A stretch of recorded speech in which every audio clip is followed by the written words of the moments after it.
Dear viewers, आज की इस हैरत अंगेज वीडियो में हम लोग कुछ ऐसे सवालात के जवाब डिस्कस करने वाले हैं जो आपको हैरान कर देंगे। अस्सलामुअलैकुम डियर व्यूवर्स, मैं हूँ आपका अपना होस्ट अब्दुल सत्तार और आप देख रहे हैं ASN4 TV। Hey there. Subscribe to my channel and also press this bell icon.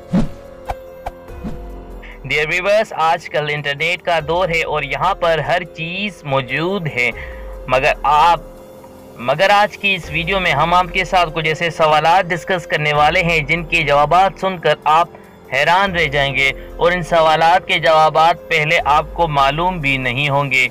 Dear viewers, क्या आप जानते हैं बुलंदियों पे परवाज करते हवाई जहाज़ को हम देख पहले लेते हैं जबकि इसकी आवाज़ हमें बाद में सुनाई देती है। ऐसा क्यों होता है?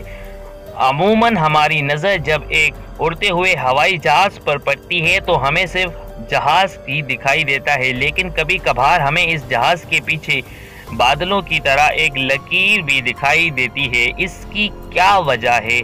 जाने ये सारी इंफॉर्मेशन इस एक वीडियो में।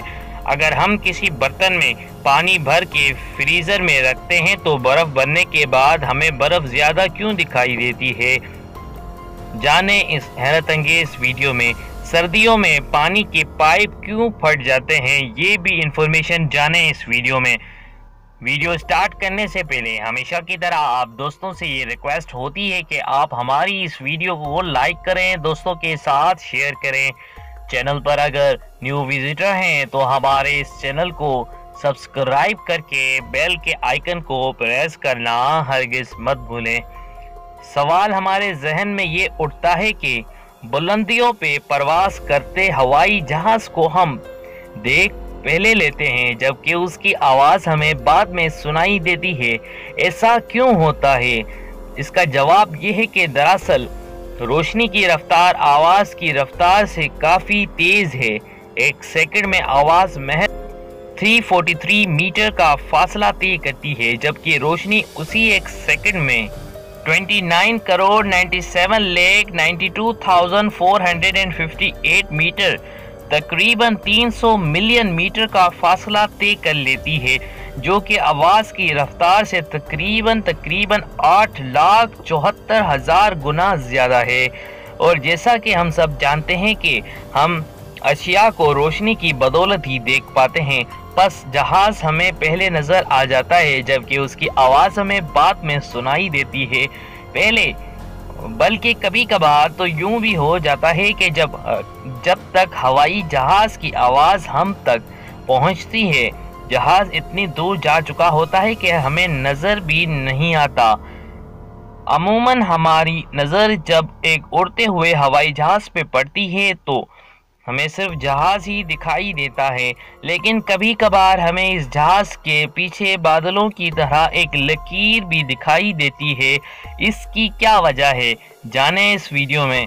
हम जानते हैं कि कम दर्जे हरारत पे गैसेस माए में तब्दील हो जाती हैं और अगर फिर उस दर्जा हरारत को मज़ीद कम किया जाए तो वो माए से ठोस में तब्दील हो जाती है। जैसा कि जब हम पानी फ्रीज़र में रखते हैं, कम दर्जे हरारत की वजह से वो जम कर अपनी ठोस हालत में तब्दील हो जाता है। दरअसल हमारी ज़मीन 26,000 फुट ऊपर की हवा का दर्जे हरारत भी बहुत कम है। दौरान परवाज़ जहाज़ 26,000 फुट से ऊपर पर जाते हैं तो उनके इंजन से निकलने और नज़र आने वाले धुआं, जो कि यकीनन गैसेस का ही मजमुआ होता है और जिसमें दूसरी गैसेस के बीच में पानी भी अपनी गैसी हालत में मौजूद होता है, जैसे ही हवा में आता है तो दर्जे हरारत की कमी के बायस वो गैसेस माए में तब्दील होना शुरू हो जाते हैं और यूं वो धुआं पानी के छोटे छोटे ज़रात में तब्दील हो जाता है, हत्ता कि इस पानी को ठंडी हवा मंजमद करते हुए छोटे छोटे बर्फ़ के टुकड़ों में भी तब्दील कर सकती है।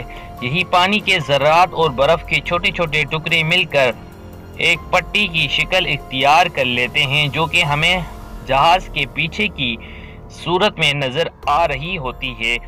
बस यही वजह है कि जो जहाज़ 26,000 फुट के दायरे के अंदर रहते हुए پرواز کرتے ہیں ان کے پیچھے ہمیں ایسا کچھ نظر نہیں آتا، لیکن جو جہاز 26,000 فٹ سے اوپر پرواز کرتے ہیں تو ان کے پیچھے ہمیں یہ لکیر نظر آتی ہے۔ اب یہ سوال ہمارے ذہن میں آتا ہے کہ اگر ہم کسی برتن میں پانی بھریں اور اسے فریزر میں رکھیں تو برف بننے کے بعد ہمیں برف زیادہ کیوں دکھائی دیتی ہے، یا نسبت اس پانی کا جو ہم نے فریزر میں رکھا ہوتا ہے۔ پانی کی نسبت برف کی جسامت میں اضافہ دراصل درجہ حرارت کی کمی کے باعث ہے۔ جیسے جیسے درجہ حرارت کم ہوتا جاتا ہے پانی پھیلتا چلا جاتا ہے۔ دوسرے الفاظ میں ہم یوں کہہ سکتے ہیں کہ جیسے جیسے پانی برف میں تبدیل ہوتا ہے پانی کے مالیکولز کے درمیان خالی جگہیں پیدا ہونا شروع ہو جاتی ہیں جو کہ برف کی جسامت میں اضافے کا باعث بنتی ہیں۔ سردیوں میں پائپ کیوں پھٹ جاتے ہیں؟ جب ہم پائپ سے گزرنے والے پانی کے سورس یعنی کہ پانی کی موٹر وغیرہ کو بند کرتے ہیں تو پانی کا پائپ میں سے گزرنا تو رک جاتا ہے، لیکن پائپ پہلے سے موجود پانی سے بھرا ہی رہتا ہے۔ اور جیسا کہ پیچھے بیان کیا جا چکا ہے کہ درجہ حرارت کی کمی کے ساتھ ساتھ پانی پھیلتا جاتا ہے، تو سردیوں میں چونکہ درجہ حرارت کم ہوتا ہے تو پس پانی پھیلتا اور نتیجن پانی کا پائپ زیادہ جگہ مہیا کرنے کے سبب پھٹ جاتا ہے۔ جیسا کہ اگر ہم غبارے میں ہوا بھرتے جائیں تو ایک وقت ایسا آئے گا جب وہ غبارہ ہوا کی زیادہ مقدار کے باعث پھٹ جائے گا۔ یہی عمل پائپ میں ہوتا ہے، جس سے ہی پانی پھیلتا ہے، مطلب کہ سائز میں بڑھتا رہتا ہے تو پائپ بھی پھٹ جاتا ہے۔ پائپ کے پھٹنے کی وجوہات میں سے ایک وجہ یہ بھی ہے کہ جیسے جیسے پانی پھیلتا جاتا ہے تو اس کا پائپ کے اندر حصوں پہ دباؤ یعنی کہ پریشر بھی بڑھ جاتا ہے، لیکن چونکہ پائپ زیادہ پریشر کو برداشت نہیں کر پاتا تو نتیجن وہ پھٹ جاتا ہے۔ ڈیئر ویورز، امید رکھتا ہوں آپ کو یہ والے سوالات کے جوابات اچھے لگے ہوں گے۔ اگر اچھے لگے ہیں اور آپ کے علم میں اضافہ ہوا ہے تو کامنٹس میں اپنے رائے کا اظہار کرنا ہرگز مت بھولیں۔ ویڈیو دوستوں کے ساتھ شیئر کریں تاکہ ان کے علم میں بھی اضافہ ہو۔ نیکسٹ ویڈیو تک کے لیے ڈیئر ویورز ہمیشہ کی طرح آپ سے ریکویسٹ ہے کہ آپ ہمارے اس چینل کو سبسکرائب کریں اور اپنے ہوسٹ عبدالستار کو دعاؤں میں یاد رکھیں۔ ملتے ہیں نیکسٹ ویڈیو میں۔ اللہ حافظ، اللہ نگہبان۔